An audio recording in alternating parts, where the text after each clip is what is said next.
You're listening to Inclusive AF with Jackye Clayton and Katie Van Horn. Hello. This is Katie Van Horn. And this is Jackye Clayton.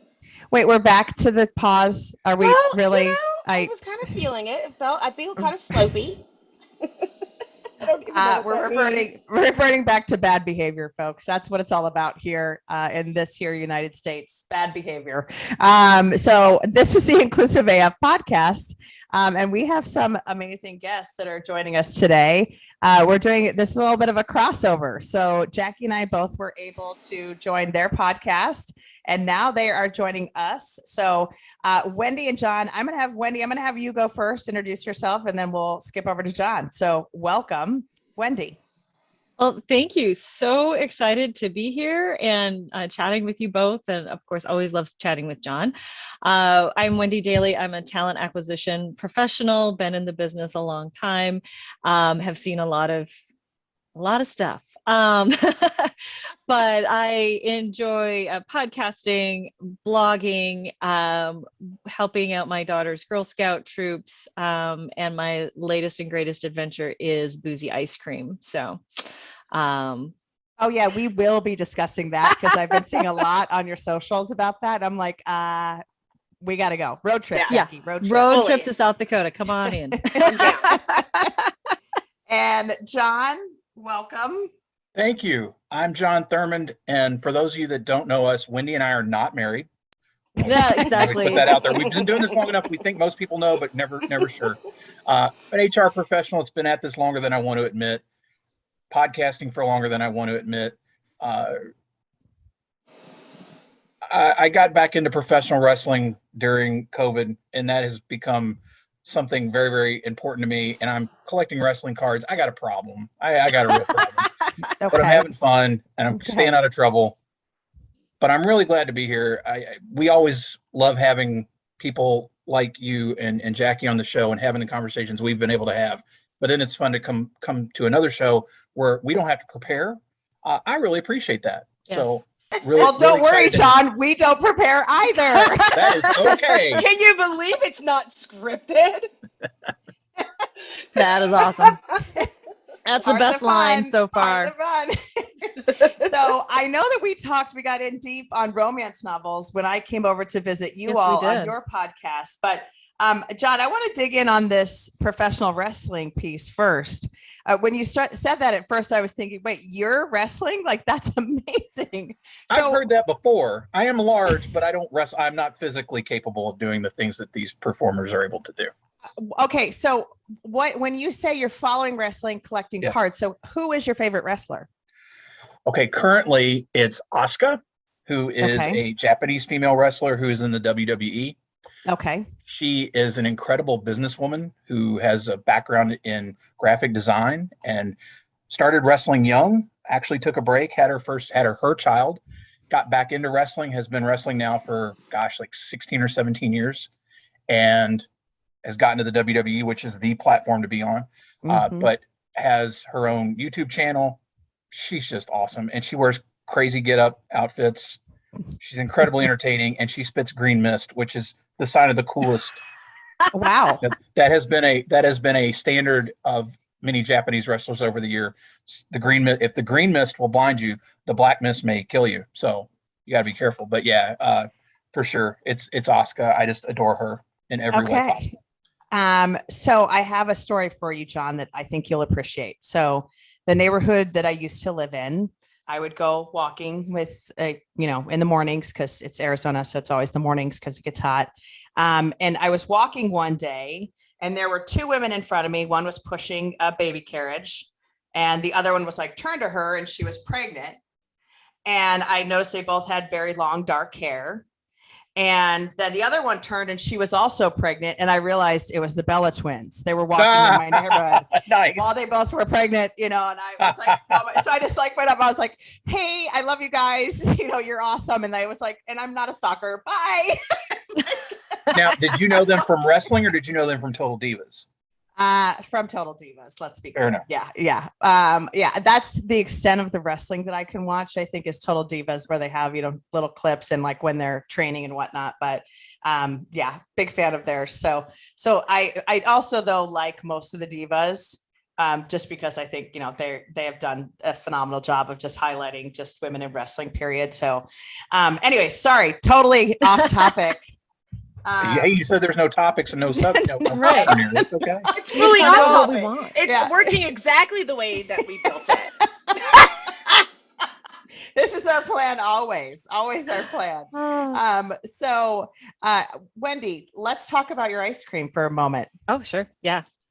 So yeah. Where, how, why, all the things. When? Well, so do you deliver? I don't deliver yet. Super, super small scale, like farmers market here in Brookings, South Dakota with, 10 other booths. So, but it started on a lazy Saturday afternoon. My husband and I were at the local brewery that we love, and they have a fantastic coffee stout. It's my favorite beer that they do. It's nice. It's not overly heavy. And we were sitting there drinking it, and my husband's like, I wonder if you could make ice cream out of this. Hello, Pinterest. So found a couple of recipes, did a few things, and came up with some recipes. And it was, this was definitely hobby. I do not want to be an entrepreneur. This is not my dream to work for myself. I'm a terrible boss. But I started making more and doing different flavors. People would ask. And so we had, during COVID, they had a party for their regulars. So it was kind of, a few of us could come at a time type of thing. And so I'm like, well, I'll bring my ice cream. And the next day they were pinging me saying, you need to sell this. Everyone was saying, you need to sell it. You need to sell it. So started looking into it. Took about a year to figure out where I can make it. And, can I sell ice cream with beer in it? Yes, you can without a liquor license. It just has to be low content. So it's less than 0.05% alcohol, which, hey, did you know you can use geometry when you're an adult? Because that's how you figure it out. It's all right. It's all percentage. And so now I'm having fun coming up with different flavors. So I recently they have a salted caramel ale. So I mixed that with some Dutch processed chocolate, made a chocolate caramel ice cream. And then I also made a coconut rum ice cream, and I've put those into a single cup. So you can have like a Girl Scout caramel delight cookie in a cup. I do a thin mint. I've got a lot of Girl Scout flavors right now for obvious reasons. But they also do sour beers, fruity sour beers. Their recent one is a Skittles sour, which if you like Skittles, this beer is phenomenal. So I made a Skittles sherbet out of their sour ice cream, and I'm pretty happy with it. Awesome. How fun. So, like such a departure from your day job. So that's always a good time. Like checking things out, doing something different. Right on. So World of Talent Acquisition and HR. We're going to talk about that now. Sorry. Transitioning from ice cream and wrestling. I'm hungry and thirsty. Like I fully am like, ooh, I should go get a Corona. Could you make ice cream from Corona? Let's talk about it. I feel like you could do it with like a lime, maybe, like a lime sherbet, Corona or something. Mm-hmm. Solving all the world's problems. That's what we do here on Inclusive AF. Solve all the world's problems. Everyone just needs some Corona ice cream or sherbet. John's like, why did I agree to this? He's like, what's happening? Interestingly enough, if you're familiar with Yingling Brewery in Pennsylvania, the world, the nation's oldest brewery, that they have relatives that have Yingling ice cream. They don't make a beer one, but it's the Yingling family. It's cousins or someone in Pennsylvania is yelling at the podcast right now saying, John, you fool, you don't know the connection. But there is some connection between Yingling ice cream and Yingling beer. They're like third Interesting. cousin. Okay. Like Yeah. We'll have to look that up. So, We'll have to check that out. Yeah, I was gonna say I'm from Ohio, but we spent our summers in Pennsylvania. So Yingling is very much a part of my family and is very important to all of us. So to find out there's an ice cream, I'm texting my siblings right now. Thanks. I'll be right back, guys. Jackye, could you keep going? Yeah, exactly. So where were we? So Love it. would love to just talk a little bit about kind of what we're seeing in the world of HR. So first off, I'll ask this question. Are you exhausted? What's the name of this Yeah. show? Right. Yeah. Exhausted AF. Yeah. I can Yeah. Exactly. subtitle this one that. Yes. Yeah. Yes. But thank No, you for asking. Okay. I think that what I'm hearing, and I think Jackye and I talk about this often, is just HR right now is really hard. Whether you're Yeah. in talent acquisition or any of the kind of centers of excellence or whatever you want to call them.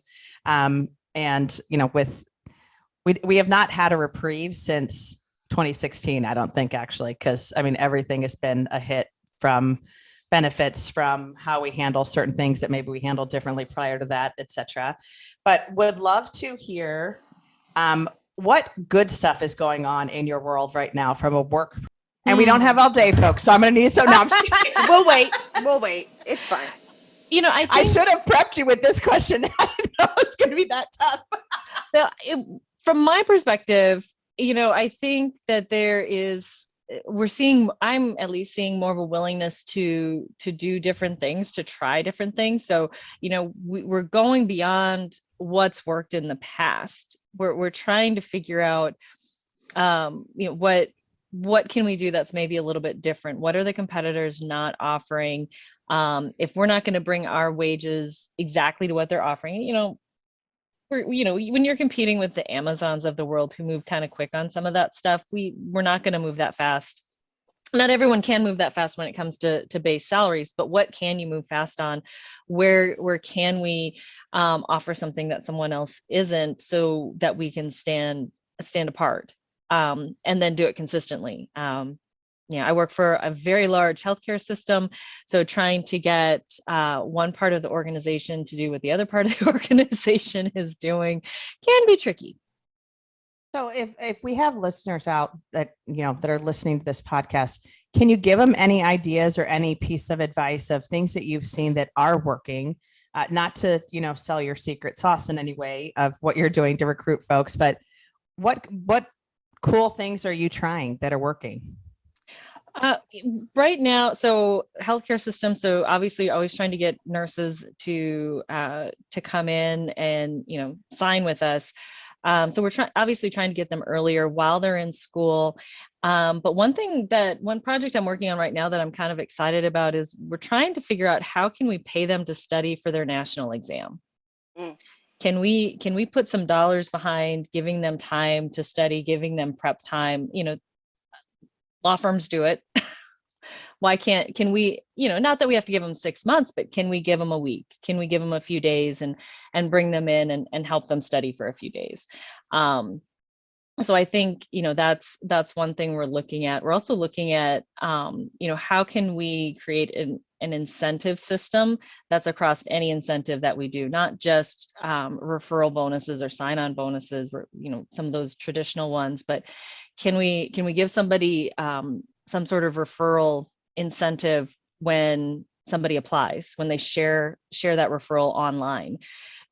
Again, just trying to come up with different ways to get word out that these jobs exist and helping our employees understand what our process is, because for the most part, they apply for maybe 1-2 jobs while they're with us. If they get promoted, their supervisor's probably helping them. So they don't know what the process looks like. Do we? No, we probably don't either sometimes. That's part of the fun, right? That's part of the fun. Ooh, just surprise. go with it. Yeah. Yeah. Sounds right. Sure. Oh, that supervisor did what? And now they're gone. Okay, how do we fix that? Yay. That's awesome. Well, I love that, I think being creative is really helping. And Jackye, I know you all are doing some creative stuff as well at Textio. I think that's the piece that is really helping, is what are you doing to stand out as a, kind of a culture of choice, not just a, a brand, but what are you doing that's kind of highlighting the good stuff of your organization? So that's awesome. Thank you. And Jon, what about you? What's awesome in your world? I work in the construction industry, which tends to be fairly conservative, staid. It's hard work. Particularly 80% of my folks work in the field, literally digging ditches and doing that type of construction work. What's been really interesting is to see the shift when it comes to recognizing that we need to hire talent and develop them and not necessarily just find people that have the skill coming in the door. That goes for construction as well as our engineering business as well. Looking at different pools of talent that we can say, hey, these people have skill sets that are comparable, and we can take them and start training them in what we do to get to be able to do it, and say, this is the path. It's going to take 6 months to do this and 12 months to do this, and in 2 years you've got this. If I can tell that story well and get somebody interested and excited, that's been a really cool thing. One of the things I'm most proud of lately is that I've started a podcast for my company about our people, where I'm interviewing our people, talk about their careers. Why are they here? Why do they stay? Is it recruiting? Sure, it's recruiting. It's absolutely recruiting facing, but it's also a great opportunity for those people to share a story in a way they haven't done before. Most people I talk to are fascinated with podcasting. A lot of them listen to them. They've never done anything like this, and so here I come in, I've got the gear, I set it up, I do it, and then I put this thing out, and they share it with family and friends, and how cool is this? That's been incredibly exciting and non-traditional, particularly in our space. I know a lot of companies have podcasts. Most construction companies, at least in what we do, they don't. Something different. So that, while I may be exhausted, at least I'm getting to do things that I didn't necessarily think we would be doing even a year ago. I did an internal podcast during COVID where I read hand sanitizing recipes. Didn't plan to do that either. But yeah, lot, good things. And it's been fun to see leadership step up and start looking at and saying, okay, yeah, we're going to go try this and see what happens where we didn't do that before. I'm so glad you said that. I was telling somebody, I was like, the algorithm, it's great that it helps you find people, but it's really just helping you find burnt out people. You can't find, it doesn't know, and it'll be very difficult to teach the algorithm that somebody who's been a stay-at-home parent with 2 children is probably a pretty good project manager or an entry-level project manager, or knowing how to do multiple tools, or potentially being an office manager. It doesn't show you that. It does. The algorithm doesn't allow you to see potential, and then to take that one step further, where there could be potential interest because of the different communities that we can recruit in, especially if you're in a distributed remote or hybrid scenario. And I'm glad to hear what you say. I like that podcast idea. I mean, I already, it's going to hurt my reputation though, because I'm always saying I'm too busy. If I start another podcast, I might get fired. By me. Well, you might be fired by me. That too. Yeah. I will tell you the most flattering part was my VP approached me about doing it, because he does listen to Social Hour, has listened to Social Hour in the past, knows what we're doing, and recognizes that, hey, you seem to understand how this stuff works and you're pretty good at it. So, he came to me and said, we want to try something different, and you like doing it. Would you? Yeah, hell yeah. Let's see what happens. And we have just started. I think I'm putting out my 3rd episode this week, but it's one of those things where it's something different and exciting, and I love the fact that we're promoting our people externally, telling their story and recognizing, because everybody's got a story to tell, and they love doing it, particularly when you can say, you've never done anything like this, and you say to your friends, hey, I'm on Spotify. How cool is that? For a lot of the people that we're trying to reach, a lot of them think that's pretty damn cool. Yep. Absolutely. And I think it is interesting because, we've talked about storytelling before. And I think that, from a diversity, equity, and inclusion perspective, the stories that people tell, you start to see how different folks are, but then you also usually have those red threads that you can find. And so, it's also almost like a recruiting tool as well of, hey, if this person does it and I look like them, talk like them, have a similar experience as them, whatever it might be, then I can do that too and be successful. And so it just, I love that idea of being able to share those stories. And like you said, highlight folks that had probably never thought that they would ever be on a podcast before, which is awesome. I love that I love that your boss listens and does that too. I'm always really nervous. Like I'm like, my boss gonna listen. I know my team listens. I will tell you what's great is, obviously I've kept social hour separate from everything I do at work, and people know I do. And some people recognize I've been doing it for a while, but it's not really something that comes up a lot. What's great is with the new show, the only thing that I was requested to change was the name. Everything else was, here it is. They listened to it, said, great, change the name, and we got a deal. And I was like, perfect. I'm okay with that.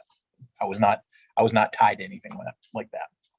Well, I do have a question because you have been sharing the knowledge, if you will, with lots of people in the HR space. What would you say is like been the biggest change from like when you first started to now? Is there anything that stands out? Like Paper, there's been a Jackye, lot. Paper. There was a lot of paper. There's been a lot. There's so that. many papers. There's that.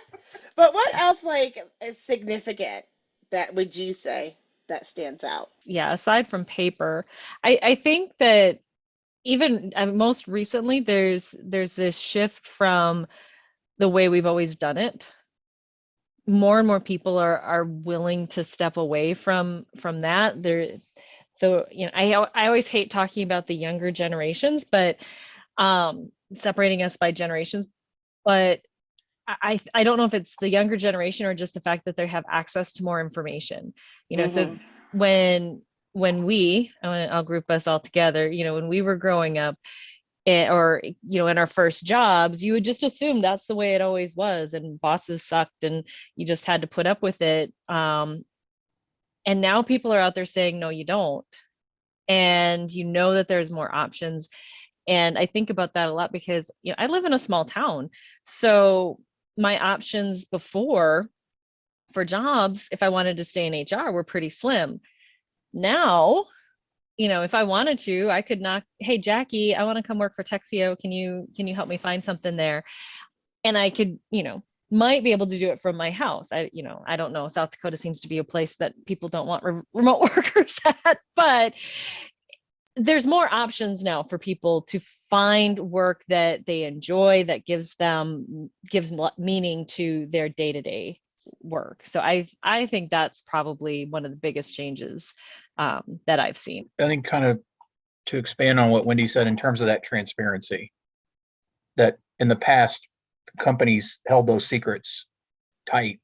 And there's just so many ways that people can be telling the story. And so we want to make sure collectively that it's the right story, it's the appropriate story, it shines the best light on you that you can. And so I think it's definitely changed in that respect, in terms of how open and free the communication is, and that recognizing that when things are not so great somewhere, that people are pinging on that, and it can really damage reputation and ability to do things.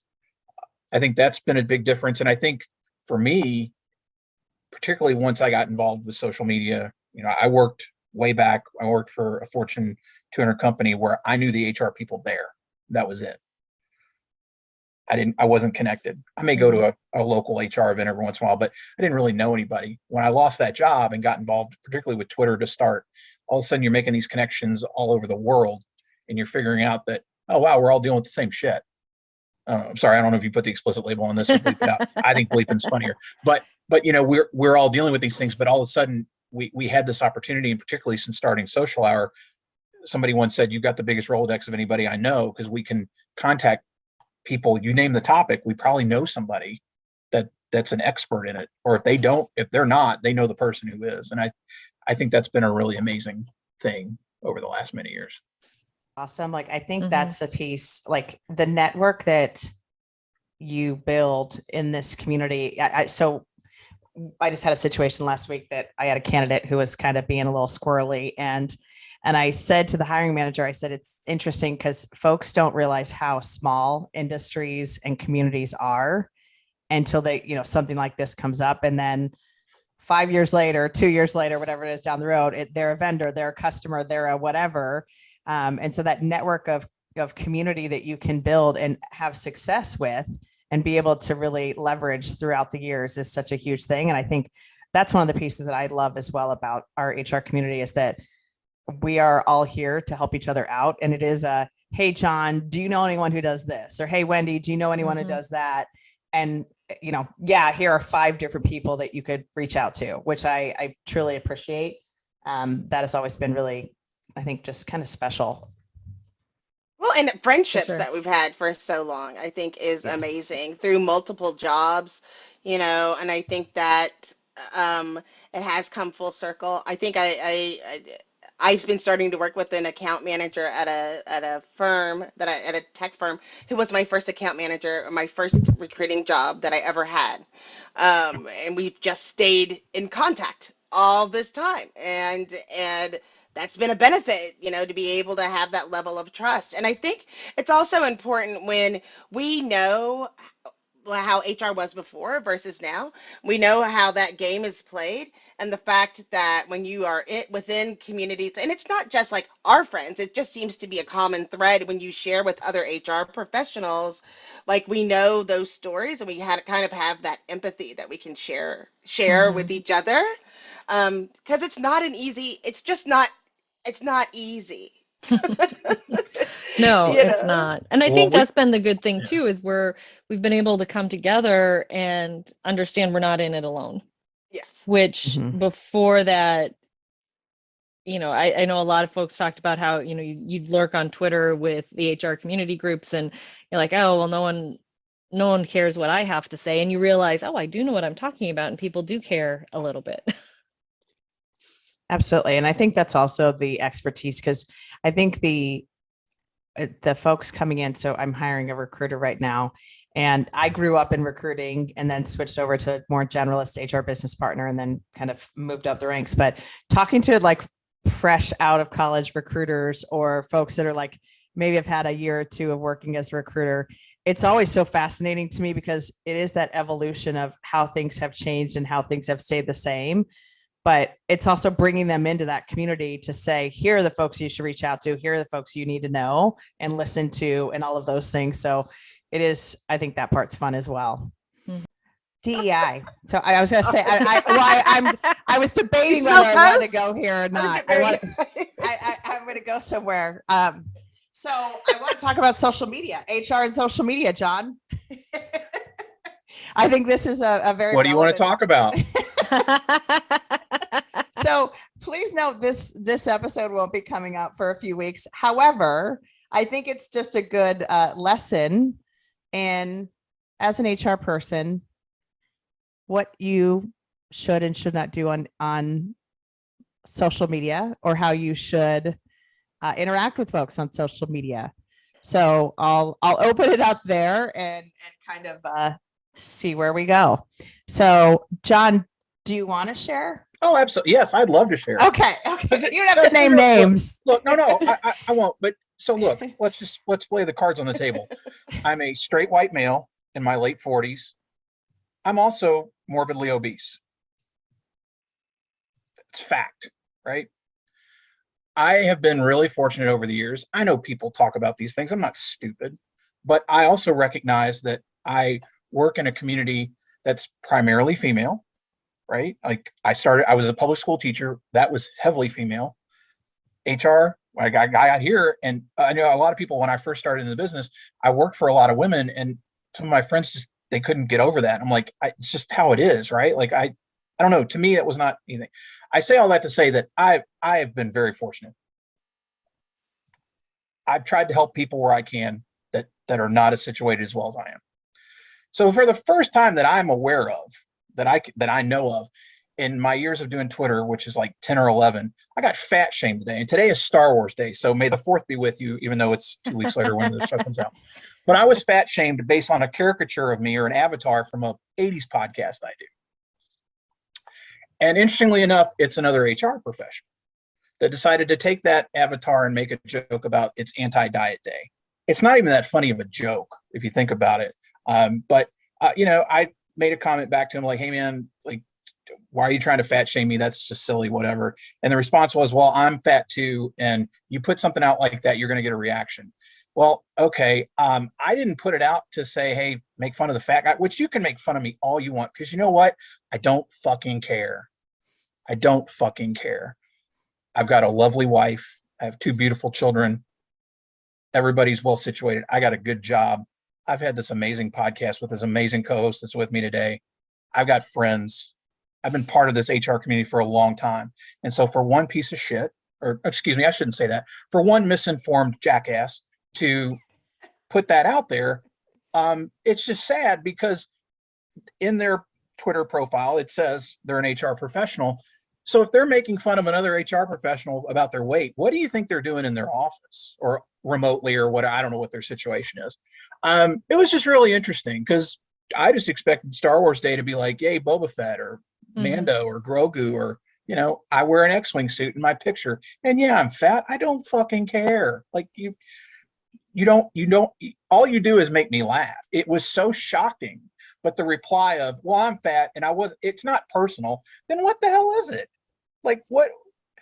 Fully personal. And it's I fully get it. personal. It's comical. So, but it scares you when you know these people have to work with other people when people are HR well, like that. It saddens Right. me. And so Right. I plan to have this conversation not only on Twitter. I'm going to put it on LinkedIn. I'm just going to put it out there as facts because I took, you know, I have screenshots of everything. And, you know, look, it's just, it is what it is. I know people have it a hell of a lot worse than I do. Right. Like I want to try to better. When I think Wendy will tell you, and if any of you have listened to our show for a long time, I have grown tremendously as a person doing our show. I know I have.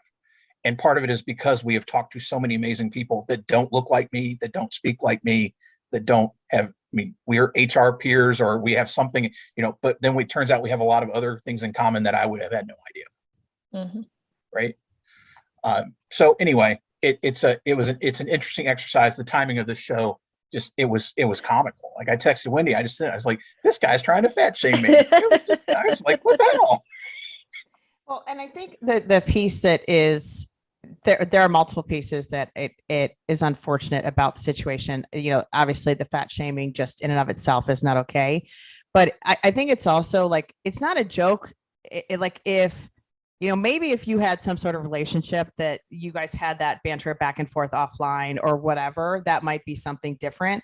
But to do that to someone you don't know, to try and be funny, like, and I don't, it's not even that it wasn't like, it isn't funny. It isn't a joke. Like that's just a mean spirited thing to do. And I think that's a piece that it's to your point, as HR folks, yeah, we might have our thoughts and our beliefs about different employees and things they do or how they live their lives that we, you know, obviously are, you know, we see some of these things behind the scenes or we know stuff behind the scenes, but the judgment or the making someone feel badly about themselves or what is the point? That's the part that I just don't understand. And I think we all have in common someone that we follow, Madison Butler, who, you know, kind of makes sure that when folks do shame her or try to say something to her that's not okay, like she has done a phenomenal job, I think, of saying, no, that it's not funny. No, it's not okay. And you're not harming me, you're harming yourself. Like, why? What's the point? So first, thank you for sharing. I appreciate you sharing that story. Well, and again, like I said, it was, the timing was just so funny, but I recognize people have so many more. This is just a blip, right? Right. Like this, I'll have forgotten it by this. Well, I'll probably remember next Star Wars Day when the memories come back. But in all seriousness, you know, we have worked so hard. Wendy and I have with you and with Jackye and with the podcasters, the HR community, the HR social hour, Twitter, you know, those people that take part in those conversations to try to be positive because our industry has such a poor look in so many people's cases. And unfortunately, this gentleman demonstrates that. If you look at his Twitter feed, it's just full of not necessarily fat shaming, but just stupid shit. And you know, but I also go, oh yeah, that's why people go, well, I don't want to talk to HR. That guy's a jerk, right? so we're constantly trying to better that for our peers and ourselves. And yeah, it's a bummer. But like I said, it made me laugh because I was so shocked that my little Twitter avatar that a friend of mine drew for me, anyway, happy Star Well, Wars Day. Yeah, may the fourth be with you. Right. And also with you. Oh yes. Yeah, No. We always I have go to, through no. this, right. This isn't right. It's not right. I have to correct my Jewish CFO all the time when he says, and also with you. And I'm like, no, we've updated it. It is now, and with your spirit. So, hey. Oh no, we don't do that. My church is still Lutheran, and also we're not, with you. not updated. Yeah. And also with you. But I think the thing that people don't understand, and I have to always keep it in mind just for myself alone, that like you have the scary title, and with being in leadership, but HR is also a scary title, and you wonder why people don't want to fill out surveys or share anything about yourself when if you're going to do this to somebody that you do know, so that's your public persona. What are you doing behind the scenes with my personal information, and how can I know that I can trust you, or you're really just thinking of me and looking at me on a side eye? And I think that's what is so important in the, like we talk about it in the HR and at Textio. So many times I had somebody apply for the job and they were like, it was the first time that they were able to pick how they identify with their gender on a job app. Like they felt good about Textio and just going through the interview process already because they don't have the ability to do that. And it's just sad. I think we've learned, especially within the last 2 years, of how kind of nervous, like eggshell, how people have worked inside the office and how people have related to each other. What we identified, like we were looking at not looking at people as whole people. And I think that's just been I'm so glad. I mean, none of us have the answers, but I'm glad that we have a community where we can share. But I just hate that. I'm still mad. I'll be unmad at some point, but that just makes me frustrated. It's frustrating, but it's also like it's an indictment on HR. And that's also the piece that, like, to your all point, like, do better, We all know better at this point. We do. Right. You can't, I don't think in this day and age we can still claim ignorance on these issues. And we need to start doing better. We need to lead the way. If we're going to be the ones that are over the humans or the human part of our organizations, then we need to start acting like it. We need to be that. And there are going to be missteps. None of us are going to be perfect with it. And so we need to know that it's okay to make mistakes. What's not okay is not owning up to them and saying, wow, I was wrong. Right. I think the difficult thing, and again, I'm going to speak from the straight white male perspective here because that's all I have, unless you want to talk about wrestling. But interestingly enough, just had a situation recently where a friend misused pronouns, and I texted Wendy and I'm like, hey, I think I ought to say something, but I'm going to do it in private because it was not meant in any kind of malicious way. It was a mistake.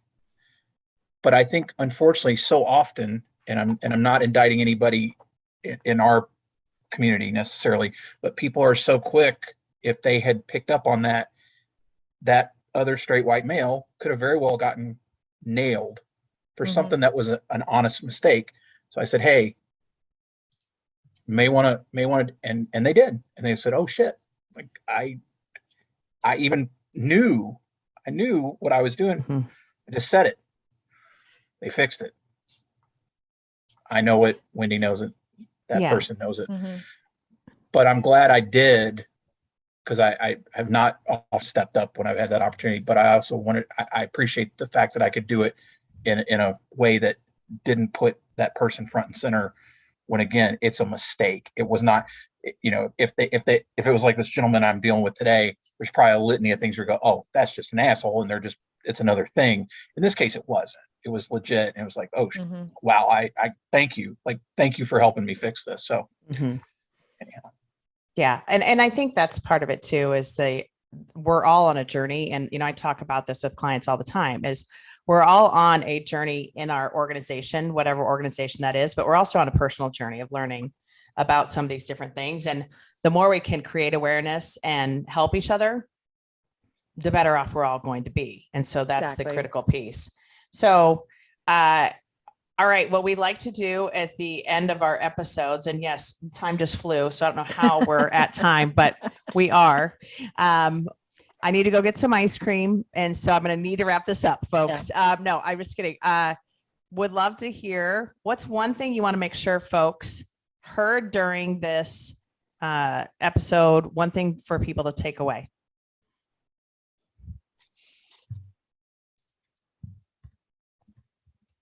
I think while we are tired, we are trying. Yes. We're trying to be better people. Yeah. We're trying to get people better situated in their careers and their organizations.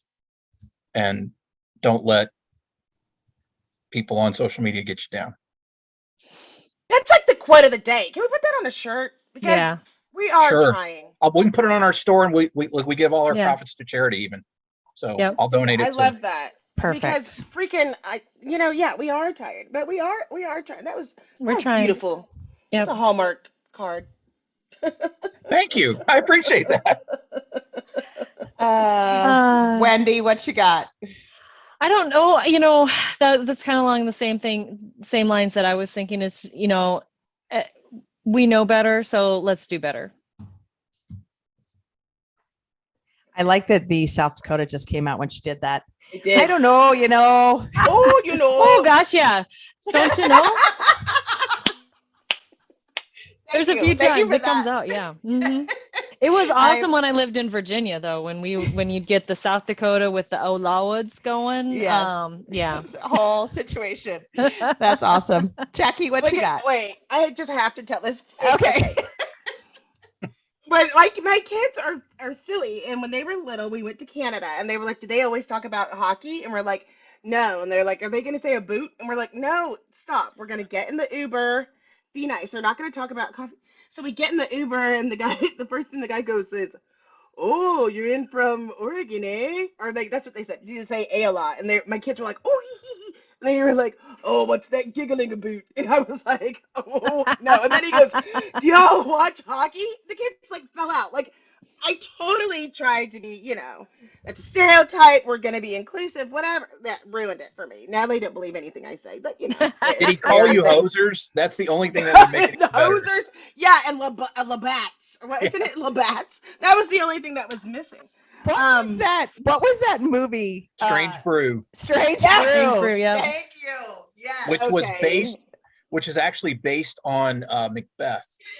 If we didn't age I ourselves think by it's using Macbeth. paper. Elsinore Brewery, the whole story of the daughter and the dad. Yeah, it's Macbeth. Yeah, it's based on Macbeth. Oh my gosh. Mackenzie I'm gonna brothers. watch it again. Yeah, I'm like now I need to like go back need to and watch watch Oh my it. gosh, I and pay can't. I'm attention. getting If this tells I'm you, thinking about it. if this gives you any indication about me as a teenager, so that was on VHS. For those of you who remember those, my friend's dad owned a video store in the early '90s, late '80s, and I rented that movie so often that her dad gave me the tape.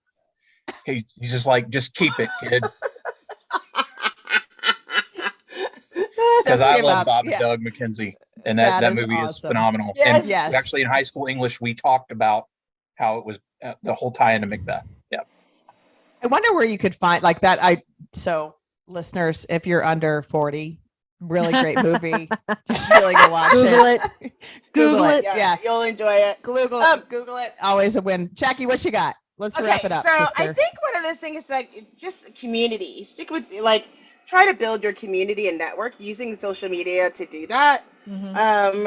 And reaching out to people that you think, that you have similar backgrounds. And we have the ability to see, oh, you work in the same industry or in the same location, to just reach out because you never know when you're going to need that network, especially now that we are not going out as much. I know people are saying, oh, we're leaving the house, but we're not. Not everybody's leaving as much. And so you're going to need that network. So I think that's really important. Agreed. And I will kind of mirror that a little bit. Mine's slightly different, but it's the She cheats. You cheat. every time. She wants everybody Every to go, time. and then she'll be like, That's- yeah, "Oh it's yeah, great. well, yeah." You know what John said I was agree. really riveting, and I Yeah. agree. And what See? Wendy Done. said, spot That's what I on. did. That's what I did. So it's all good. For me, I think it's about your network and kind of building that group. But the second part of it is the making sure that you are kind to people, Yeah. because you never know when they're going to be in a position of power in the future. And, people have long memories. And so just making sure that you're being kind, and especially in our community, it's so critical because we are working very hard and we all are tired, and getting hate from your own community isn't awesome. So, Agreed.